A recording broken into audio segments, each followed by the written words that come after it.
I hurt my hand. I think I broke my hand in the 4th round against a fight called Evans Shear, which I fractured my, see it there, man. I You fractured can still that. see the, yeah. Yeah, I fractured that, worst injury in the ring. And I had to fight with one hand for 8 rounds. And the fight was made with Jeff Lacey, but luckily for me, how God works, how basically I had to fight really bad.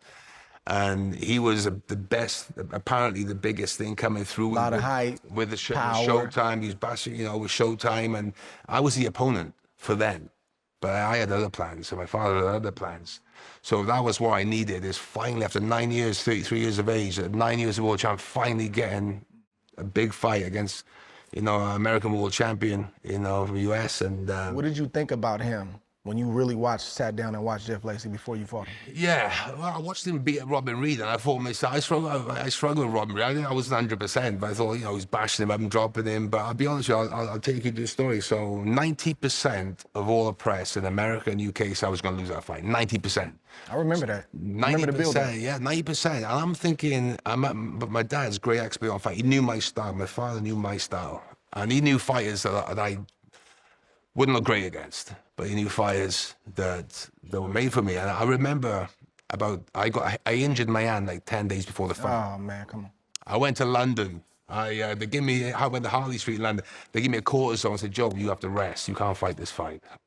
I remember coming home on the train and telling my dad, and he don't cut no corners, man. He says it is, and he was, I'm going to say all the swear words, but think of Joe Pesci, Goodfellas.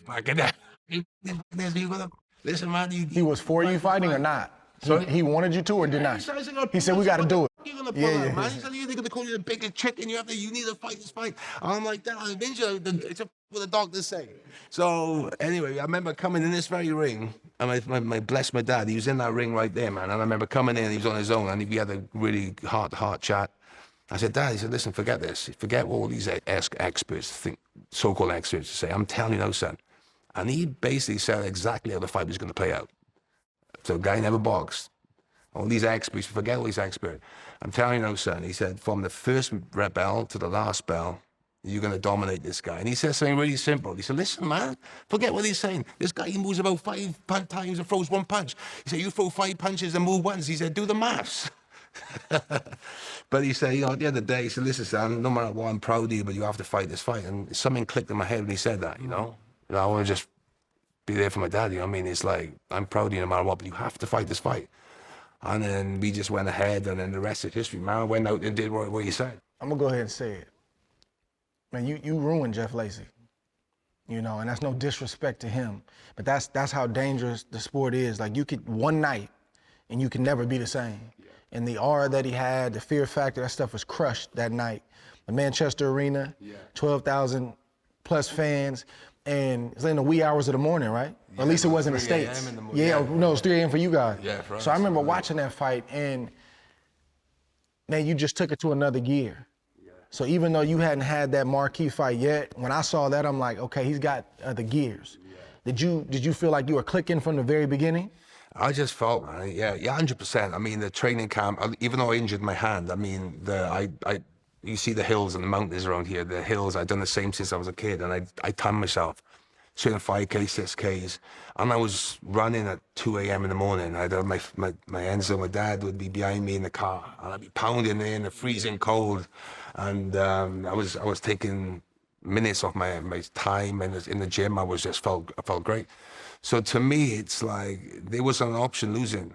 I know they've heard this before, it was like willing to die in the ring. I mean, they'd have to carry me out the ring. It meant so much because... You really felt that? Oh, more than ever. I was so tuned into that fight that they'd have to carry me out the ring, because my whole career, to me, was defined on that night. Because all the doubts that I told you he wasn't that good. To me, that was to show the world, not just on UK, but the States, which I felt was a massive deal for me to show worldwide what I could do.